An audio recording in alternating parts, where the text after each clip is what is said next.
Hello everyone and welcome back to the Observer Football channel. My name is Keith and today I am here to give back to the newcomers to soccer or football, depending on which part of the world you live in.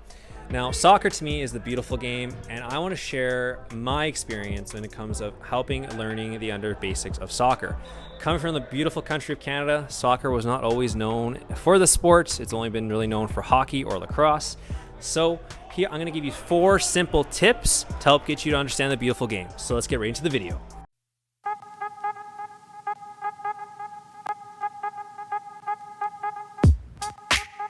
Typically, the normal soccer/football game is 11v11, including goalkeepers, defenders, midfielders, and strikers. That is the very basics you need to know about the basic form of soccer. There can be other variations that you see behind me, whether it be 9v9, 7v7, and 5v5.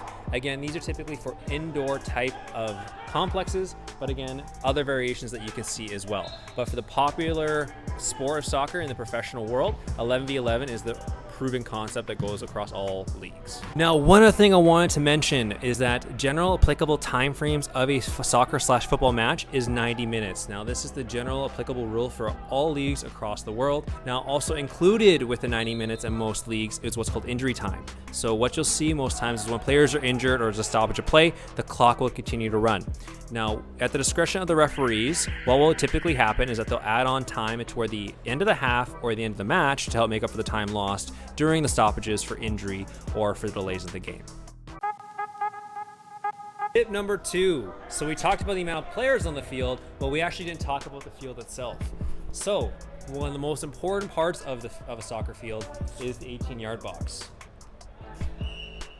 Now, the 18-yard box plays a crucial role in terms of how teams play and how goalkeepers can function within the game. Anywhere within the 18-yard box, goalkeepers can use their hands when claiming a ball.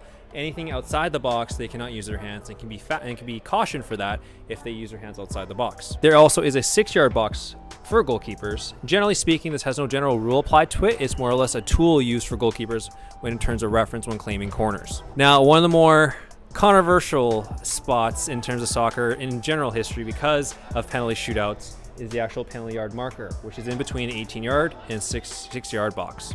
Typically, this is where the spot will always be from, and this is where players will put the ball down to take a penalty or in a penalty shootout against a goalkeeper. Is that if any fouls happen in the 18-yard box, this will result in a penalty, generally speaking. So again, typically you'll see teams will play for fouls in the box so that they get a penalty to help get their team the advantage. Tip number 3, and probably the most important tip that I can provide you, and that is understanding some certain soccer/football concepts, whether it being offsides and fouls. So offsides is probably the most tough to understand rule of soccer. Many individuals who are new to the sport don't understand this rule because it's very hard to visualize. As you can see on the field behind me, there are no lines to conceptualize offsides, as you see in like other sports like hockey. For the simplicity of this video, you're going to see some drawings on the screen while I explain this to you. Typically, offsides is defined by your defenders, typically. Now, when an opposition player is behind your defenders and the ball gets played at that time, typically the opposition will be offside in that time. If the opposition is in front of the defenders and the ball is played to them before then, that means that they are typically onside. Now, as you may see in professional leagues and the VAR, there will be some circumstances where body parts can be offside. For the simplicity, typically for any offsides, if the opposition is behind a defender, then they'll be offside. If they're in front of them, they're onside. The second concept we're going to talk about is fouls.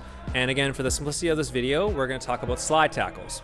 Now, fouls come in many different forms, just as I mentioned before, but again, slide tackles is the most common that you'll see in the world of soccer. What defines a foul when a slide tackle does occur is when a player, when you go to slide tackle the opposition, you miss the ball and make contact with the opposition player. The goal to make a clean challenge is that when you slide tackle somebody, you must hit the ball first before making contact with the opposition. That really defines a clean tackle. However, there are some caveats to this. Now, sometimes if you, let's say, slide tackle someone from behind, even though you still get the ball, because that it's presumed to be a dangerous challenge, then that could still be seen as a foul even despite you getting the ball first. So again, typically that's a general rule of thumb for fouls, but again, just be mindful of the direction and the area that you slide tackle the opposition. Now, one other thing to mention with fouls. Now, we all know that soccer cleats have studs on them. As you know, I'm a stud myself. Just kidding. Anyways, for example, if you go to slide tackle the opposition and your studs are up, this is considered a dangerous play, and in most cases can get you a red card and sent off the pitch. So again, just be mindful that when you make a slide challenge, that when you do, make sure that those studs aren't showing, because you want to make sure to keep in mind the safety of the opposition. Tip number 4, and again, probably one of the more easier concepts to understand, is the yellow card and red card rules. A yellow card is a cautionary warning to a player or goalkeeper based on a challenge or maybe some dissent that they've been doing to other players or the referee. One yellow, it means that they are on caution with the referee. So let's say they get another yellow card for a similar reason, that would make it a red card, which means that they would be ejected from the game, and typically in most leagues would get a 1-game suspension. Red cards are also given up for 2 yellows. However, referees can give a straight red in cases of the challenge being severe. In my previous example, I gave an example of where a player used studs up when making a slide challenge. Now again, those are type of scenarios that, depending on how severe the impact is, can make a referee decide to go from a yellow to a red card. So again, those are just the general concepts of it, and typically you will see yellow cards mainly in every game you'll watch, and red cards are common, but not always in every game.